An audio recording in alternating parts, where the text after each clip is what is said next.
അപ്പൊ മക്കയിലെ മുശ്രിക്കുകൾ ഒരിക്കലും റുബൂബിയത്തിൽ ശിർക്ക് വെച്ചിട്ടില്ല.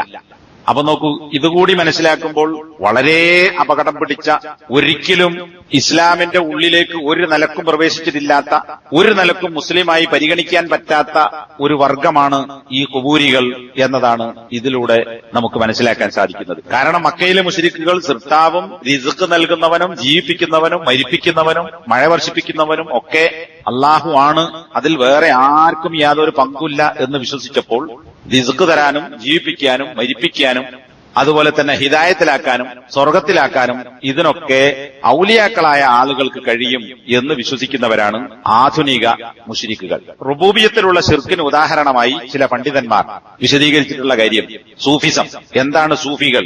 ആ സൂഫികളുടെ വിശ്വാസം വിശദീകരിച്ചെടുത്ത്, സൂഫികൾ എന്ന് പറഞ്ഞാൽ നമ്മുടെ നാട്ടിലെ ഖുറാഫികൾ സൂഫികൾ തന്നെ, ഒക്കെ പല പേരാണെങ്കിലും ഒരേ ടീമാണ്. അപ്പൊ ഈ സൂഫികളുടെ, അതായത് ഖുബൂരികളുടെ സമസ്തക്കാരുടെ വിശ്വാസമനുസരിച്ച് ഒരു പണ്ഡിതൻ അതിന് പേര് കൊടുത്തിട്ടത് അൽ മംലക്കത്തു സൂഫിയ എന്നാണ്. സൂഫി സാമ്രാജ്യം, കിങ്ഡം. അപ്പൊ ലോകം നിയന്ത്രിക്കാൻ അള്ളാഹുവിന് പുറമെ അല്ലെങ്കിൽ അള്ളാഹുവിനേക്കാൾ മേലെയായി ഒരു ഭരണകൂടം ലോകത്ത് നിലനിൽക്കുന്നു. ഇത് നമ്മൾ കാണാത്ത ഒരു സാമ്രാജ്യം. അതിന്റെ ഏറ്റവും തലപ്പത്തുള്ളത് അള്ളാഹു അല്ല, അള്ളാഹുവിനെതിരെ യാതൊരു അധികാരവും ഇല്ല.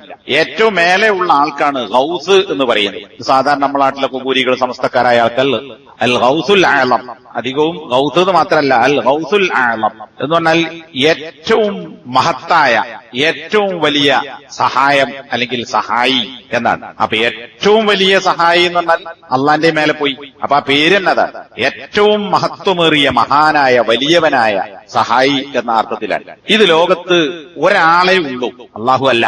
എന്നാൽ ഈ ഖുബൂരികൾക്കിടയിൽ തന്നെ ഈ വിഷയത്തിൽ 3 അഭിപ്രായക്കാരുണ്ട്. കാരണം പല പേരിൽ അറിയപ്പെടുന്ന ഖുബൂരികളുണ്ട്, മുശ്രിക്കുകളുണ്ട്, അവർക്ക് പ്രത്യേകം ശൈഖുമാരുണ്ട്. അപ്പൊ പല വിഭാഗക്കാരും അവരുടെ നേതാവിനെ ആണ് ഈ അൽ ഗൗസുൽ ആളം എന്നതുകൊണ്ട് ഉദ്ദേശിക്കുന്നത്. അപ്പൊ ആ ഗ്രൂപ്പസിന്റെ ഭാഗമായി ലോകത്ത് അറിയപ്പെട്ട അക്കാലഘട്ടത്തിലെ പണ്ഡിതന്മാർ ഏകോപിച്ച് കാഫറാണ് എന്ന് വിധി പ്രസ്താവിച്ചിട്ടുള്ള കടുത്ത കുഫർ രേഖപ്പെടുത്തിയിട്ടുള്ള, എന്നാൽ ഫിർഔനെ വരെ മുസ്ലിമാക്കിയ ആളാണ്. അങ്ങനെ തനി കുഫർ പറയുകയും എഴുതുകയും ചെയ്തിട്ടുള്ളവരാണ് ഇബ്നു അറബി എന്നറിയപ്പെടുന്ന ആൾ. ഇബ്നുൽ അറബി അല്ല, അലിഫ്ലാമില്ല, ഇബ്നു അറബി. ഇബ്നുൽ അറബി എന്ന് പറഞ്ഞാൽ സുന്നികളിൽപ്പെട്ട, അതായത് അഹ്ലുസുന്നത്തിൽപ്പെട്ട ഒരു പ്രഗത്ഭനായ പണ്ഡിതനാണ്. ഒരു അലിഫ്ലാമിന്റെ വ്യത്യാസം. ഇത് ഇബ്നു അറബി. ഈ ഇബ്നു അറബി എന്ന കടുത്ത ഖാഫറായി പ്രഖ്യാപിക്കപ്പെട്ട ആളാണ് ഈ ഗൗസുൽ ആളം എന്ന് അദ്ദേഹത്തിന്റെ സൂഫിസം അംഗീകരിച്ച ആളുകൾ അയാളെ കുറിച്ച് പറയുന്നു. രണ്ടാമതൊരാള് തിജാനിയാണ്. ഈ തിജാനി എന്നും തീജാനി എന്നും വായിക്കാറുണ്ട്. അപ്പൊ ഈ തീജാനി എന്ന് പറയുന്നത് ഇബ്നു അറബിയെ പോലെ തീലാനിയെ പോലെ അറിയപ്പെടുന്ന ഒരു തരീഖത്തിന്റെ ഇമാമാണ്. അപ്പൊ തീജാനിയാണ് അല്ലെങ്കിൽ തിജാനിയാണ് ഈ ഗൗസുൽ ആളം എന്ന് ആ തരീഖത്തിന്റെ ആളുകൾ വിശ്വസിക്കുന്നു. പിന്നൊന്ന് നമ്മുടെ നാട്ടിലെ സമസ്തക്കാർ അംഗീകരിക്കുന്ന ജീലാനി തരീഖത്താണ്, അതായത് അബ്ദുൽ ഖാദർ ജീലാനിയുടെ തരീഖത്ത്. അപ്പൊ നമ്മുടെ നാട്ടിലെ സമസ്തക്കാരും ആ ജീലാനിയെ അള്ളാഹുവിനേക്കാൾ അപ്പുറത്തുള്ള ശക്തിയായി വിശ്വസിക്കുന്ന ആളുകളും അവകാശപ്പെടുന്നത് ഗൗസുൽ ആളം എന്ന് പറഞ്ഞാൽ ഏറ്റവും വലിയ സഹായി എന്ന് പറഞ്ഞാൽ അബ്ദുൽ ഖാദർ ജീലാനിയാണ്. അപ്പോ ഖുറാഫികൾക്കിടയിൽ സൂഫികൾക്കിടയിൽ തന്നെ ഈ 3 അഭിപ്രായങ്ങളുണ്ട്, 3 ആളുകളെ കുറിച്ച്. കാരണം 3 പാർട്ടിയാണ്, 3 തരീഖത്താണ്, 3 സൂഫിസമാണ്. അപ്പോ ഈ 3 ആളുകളും 3 കൂട്ടരും 3 ആളുകളെ കുറിച്ച് ഗൗസുൽ ആളം എന്ന് പറയുന്നു. അപ്പൊ ആരായാലും ശരി, ഇവിടെ ഏത് വിഭാഗക്കാരായാലും ഇബ്നു അറബിയെ കുറിച്ച് പറഞ്ഞാലും തിജാനിയെ കുറിച്ച് പറഞ്ഞാലും ജീലാനിയെ കുറിച്ച് പറഞ്ഞാലും 3ഉം അള്ളാഹുവിന്റെ മീതെ സഹായിയായി ഇങ്ങനെ ഒരാളുണ്ട് എന്നാണ് ഖുബൂരികളുടെ വിശ്വാസം. ഒന്നല്ലെങ്കിൽ വേറൊരാളെ കുറിച്ച്. ഇപ്പൊ നമ്മുടെ നാട്ടിലെ ഖുറാഫി സമസ്തക്കാരെ സംബന്ധിച്ചിടത്തോളം അവർ വിശ്വസിക്കുന്നത് ആരാണ്? അബ്ദുൽ ഖാദർ ജീലാനിയാണ് ഗൗസുൽ ആളം എന്നാണ്. ഇത് ഇവരുടെ പ്രഭാഷണങ്ങളിലൊക്കെ നമ്മൾ സാധാരണ കേൾക്കുന്ന ഒരു കാര്യമാണ്. ഈ ഗൗസുൽ ആളമാണ് ലോകത്തുള്ള എല്ലാ സൃഷ്ടികൾക്കും എല്ലാ കാലത്തും എല്ലാ സമയത്തും അവർക്ക് വേണ്ട എല്ലാ സഹായങ്ങളും ചെയ്തു കൊടുക്കുന്നത്.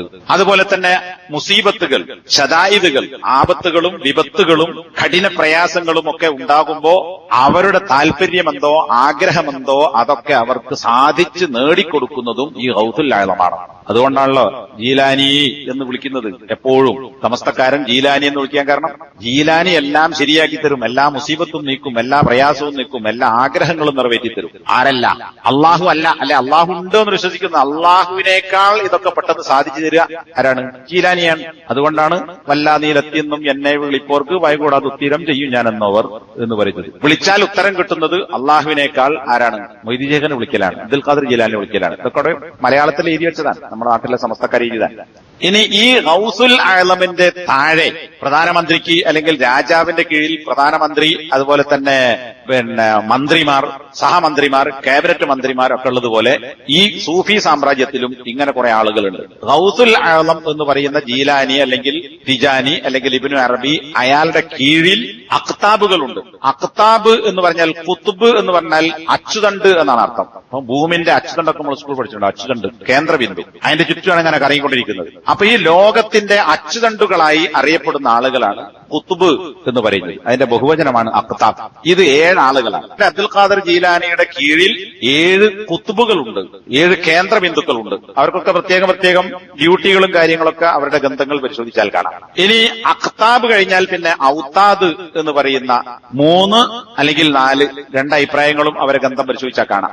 ഇങ്ങനെ 3 or 4 ആളുകളുണ്ട്. ഔത്താദ്. വത്തിദ് എന്ന് പറഞ്ഞാൽ മലയാളത്തിന്റെ അതിന്റെ അർത്ഥം കുറ്റി, തറി. ഇപ്പൊ പശുവിനെ മൂരിനെ കെട്ടാൻ തറിയത്തില്ല നമ്മള്, നാട്ട. ഇതൊക്കെയാണ് വത്തി തന്നെ. കുറ്റി, ആപ്പ്, പൂള്, ചീള് എന്നൊക്കെ പറഞ്ഞാൽ ഉറപ്പിച്ചെത്താൻ പറ്റുന്ന സാധനം. ഇപ്പൊ മതിൽ കെട്ടുമ്പോ കരിങ്കല്ല്, വലിയ കല്ല് ഇളകാതെക്കാൻ എന്താ ചെറിയൊരു പൂള വെച്ചു കൊടുക്കുക, അല്ലെ? ആപ്പ്, പൂള് എന്നൊക്കെ പറയും. ഇതാണ് വത്തിത്, കുറ്റി. ടെന്റ് കെട്ടാനൊക്കെ ഉപയോഗിക്കുന്ന തറികൾ ഒക്കെ. അപ്പൊ ഈ ആ വാക്ക് തന്നെ മനസ്സിലാവും. പർവ്വതങ്ങളെ അള്ളാഹു ഔത്താദാക്കിയിരിക്കുന്നു എന്ന് ഖുർആനിലുണ്ട്. എന്താണ്? ഭൂമി ഇളകിപ്പോകാതിരിക്കാൻ ആണികളാക്കി. എന്തിനെ? പർവ്വതങ്ങളെ. അതുപോലെ ഈ പ്രപഞ്ചത്തെ വ്യവസ്ഥാപിതമായി നിലനിർത്തുന്ന ആണിക്കല്ലുകളാണ് ഈ ഔത്താദുകൾ. 3-4 ആളുകൾ. അഖ്താബ് കഴിഞ്ഞാൽ പിന്നെ അതിന്റെ താഴെ ഇവർ ജീവിച്ചിരിക്കുന്നവരാണ്. ഇവരിൽ ആരെങ്കിലും ഒരാൾ മരണപ്പെട്ടാൽ ഈ പ്രപഞ്ചത്തിന്റെ വ്യവസ്ഥയൊന്നായി തകർന്നു പോകും, എന്നാൽ ലോകം തന്നെ നശിച്ചു പോകും എന്നാണ് സൂഫികളുടെ വിശ്വാസം. കാരണം ഇതുമൊക്കെ നമ്മൾ ആണിയടിക്കുന്നുണ്ട്. ആണി പോയ പിന്നെ ഇത് ഇളകൂലേ? പലകൊക്കെ ഇളകിപ്പോവും, കാലിളകും, പിന്നെ മറിഞ്ഞു വീഴും. അതുപോലെ ഈ പ്രപഞ്ചത്തെ ഉറപ്പിച്ചു നിർത്തുന്ന ആണിക്കല്ലുകളായ 3-4 ഔത്താദുകളുണ്ട്. അത് കഴിഞ്ഞാൽ പിന്നെ അബ്ദാലുകൾ. ബദൽ എന്നാൽ പകരക്കാരൻ. നമ്മൾ ബദൽ എന്ന് മലയാളത്തിൽ ഉപയോഗിക്കുമല്ലോ, പകരം ഉള്ളത്, പകരം സ്ഥാനത്ത് വന്നത് അബ്ദാലുകൾ. ഈ അബ്ദാലുകൾ എന്ന് പറയുന്നത് 2, 3, 4 എന്നല്ല, 7 അല്ല, 40 ആളുകളുണ്ട്. ഇവർ ലോകത്തിന്റെ വിവിധ ഭാഗങ്ങളിൽ നിലകൊള്ളുന്നു. ഈ ആളുകളുടെ പണി പ്രപഞ്ചത്തിലെ കാര്യങ്ങൾ നിയന്ത്രിക്കുക, കൈകാര്യം ചെയ്യുക. തസറുഫ്, തദ്ബീർ. അപ്പൊ ഈ പ്രപഞ്ചത്തിലെ കാര്യങ്ങളൊക്കെ കൃത്യമായി മലക്കൂത്തടക്കം അതൊക്കെ കൈകാര്യം ചെയ്യുന്നത് ഈ അബ്ദാലുകളാണ്. അതിന്റെ താഴെ 5ാമതായി നുജബ എന്ന് പറയുന്ന വേറൊരു ടീമുണ്ട്. നുജബ, നജീബ് എന്ന് പറഞ്ഞാലും അറബിയിൽ അതിന്റെ അർത്ഥം സമർത്ഥൻ, നിപുണൻ, കഴിവുറ്റവൻ എന്നൊക്കെയാണ്. അപ്പൊ ആ കഴിവുറ്റവർ എന്ന പേരിൽ അറിയപ്പെടുന്ന നുജബാക്കൾ എന്ന് പറയുന്നത് 70 ആളുകളുണ്ട്. 40 വിട്ടു, 70ആയി. ഈ 70 ആളുകൾ താമസിക്കുന്നത് ഈജിപ്തിലാണെന്നാണ് സൂഫികളുടെ വിശ്വാസം. ഈജിപ്ത് കേന്ദ്രമായി. ചില ആളുകൾ ഷാം ഒക്കെ പറഞ്ഞു കാണാൻ വ്യത്യസ്ത അഭിപ്രായങ്ങളെ കൂടുതലുണ്ട്. ഇവരാണ് സൃഷ്ടികളുടെ എല്ലാ പ്രയാസങ്ങളും ഭാരങ്ങളും ഏറ്റെടുക്കുന്നത്. നമുക്കൊക്കെ എന്ത് ബുദ്ധിമുട്ടുണ്ടോ അതൊക്കെ ഏറ്റെടുത്ത് കൈകാര്യം ചെയ്യുന്നത് ഈ നുജബാക്കളാണ്. അത് കഴിഞ്ഞാൽ പിന്നെ 6ാമത്തെ ഒരു വിഭാഗമുണ്ട്. അതാണ് നുഖബാ എന്നറിയപ്പെടുന്നത്. നുഖബ എന്നാൽ നേതാക്കന്മാർ എന്നാണ് അർത്ഥം. അത് ഓരോ കാലഘട്ടത്തിലും എണ്ണത്തിൽ വ്യത്യാസമുണ്ടാകാനാണ്. കുറഞ്ഞത് 300, കൂടിയാൽ 500. 300-നും 500-നും ഇടക്കുള്ള ഈ പറയുന്ന നുഖബാ എന്നറിയപ്പെടുന്ന ഒരു വിഭാഗമുണ്ട്. ഇവരുടെ പണി എന്താ വെച്ചാൽ ഭൂമിയുടെ ഉള്ളറകളിൽ നിന്ന്, ഇപ്പൊ ഈ പെട്രോളൊക്കെ കൊണ്ടുവരുന്ന മാതിരി ഭൂമിയുടെ അടിയിൽ നിന്ന്, ഭൂമിന്റെ ഉള്ളറകളിൽ നിന്ന് പല വസ്തുക്കളും പുറത്തേക്ക് കൊണ്ടുവരിക. ഒരു മറ്റേ ഖനി തൊഴിലാളികളെ പോലെ. ഖനിത്തൊഴിലാളി നമുക്ക് കാണാമല്ലോ. ഇത് കാണാത്ത ഉള്ളറകളിൽ നിന്ന് പുറത്തേക്ക് വസ്തുക്കൾ കൊണ്ടുവരുന്ന ആളുകൾ. അപ്പൊ ഇത്രയും ഗൗസുൽ ആലം, അത് കഴിഞ്ഞിട്ട് കുത്തുബ് കഴിഞ്ഞിട്ട് വത്ത് കഴിഞ്ഞിട്ട് അബ്ദാൽ കഴിഞ്ഞിട്ട് നുജബ, പിന്നെ നുഖബ. അപ്പൊ ഗൗസുൽ ആലമിന്റെ കീഴിൽ ഈ 5 വിഭാഗങ്ങളുണ്ട്. അതിന്റെ ഏറ്റവും മേലെ നിൽക്കുന്ന ആളാണ് ആര്? അൽ ഗൗസുൽ ആലം. ആ ഗൗസുൽ ആലമാണ് നമ്മുടെ നാട്ടിലെ സമസ്തക്കാരുടെ വിശ്വാസം അനുസരിച്ച് അബ്ദുൽ ഖാദർ ജീലാനി. അപ്പൊ പിന്നെ അള്ളാഹുവിന് എന്ത് പണിയാനുള്ളത്? ഇതൊക്കെ വരെ കയ്യിലാണ്. അള്ളാഹ്ക്ക് പിന്നെ ഒന്നുമില്ല. ഒരു പണ്ഡിതൻ ചോദിക്കാൻ, പിന്നെ അള്ളാഹ്ക്കിനി എന്താ ബാക്കിയുള്ളത്? ഈ പ്രപഞ്ചത്തിന്റെ കാര്യത്തിൽ ഇവിടുത്തെ നിയന്ത്രണം, കൈകാര്യകർത്തൃത്വം, ഇതിലിനി അള്ളാഹുവിനെന്തുണ്ട്? അള്ളാഹു എവിടെ കിടക്കും? അപ്പൊ അതുകൊണ്ടാണ് അൽ ഗൗസുൽ ആളം, ഏറ്റവും മഹാനായ സഹായി എന്ന് പറഞ്ഞാൽ ഈ പ്രപഞ്ചത്തിന്റെ മുഴുവൻ കാര്യങ്ങളും ജീലാനിയുടെ കയ്യിലാകുന്നു. ഇത് നമ്മുടെ നാട്ടിലെ സമസ്തക്കാർ എഴുതിയിട്ടുള്ള ജീലാനിയെ കുറിച്ചുള്ള പുസ്തകങ്ങൾ, ജീലാനിയെ കുറിച്ച് അറബിയിൽ ഒരുപാട് ഗ്രന്ഥങ്ങളുണ്ട്. അദ്ദേഹത്തിന്റെ കവിതകൾ, അദ്ദേഹത്തിന്റെ പുസ്തകങ്ങൾ, അതിനെഴുതിയിട്ടുള്ള ഷർഹുകൾ, ഇതൊക്കെ പരിശോധിച്ചാൽ ഇത് വെറുതെ അല്ല, ഇവർക്ക് അങ്ങനെ വിശ്വാസമുണ്ട് എന്ന് നമുക്ക് കാണാൻ പറ്റും. അപ്പോ ഒന്ന് ഈ പറയുന്ന അൽ മംലക്കത്ത് സൂഫിയ, ഇതെന്താണ്? റുബൂബിയത്തിലുള്ള ശിർക്കാണ്. കാരണം ഇപ്പറഞ്ഞ കാര്യങ്ങളൊക്കെ ചെയ്യുന്നത് ഈ പറഞ്ഞ ആളുകളാണ്. അപ്പൊ എന്തായി?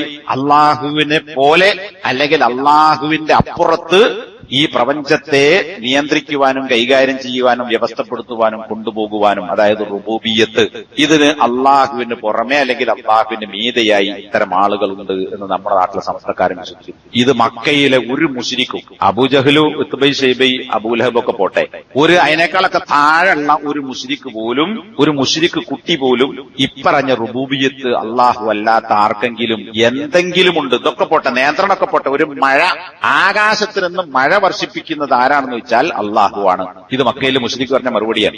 എന്നാൽ ഇവരെന്ത് ചെയ്തു? ഒന്നായി, പ്രപഞ്ചം ഒന്നായി ഈ പറയുന്ന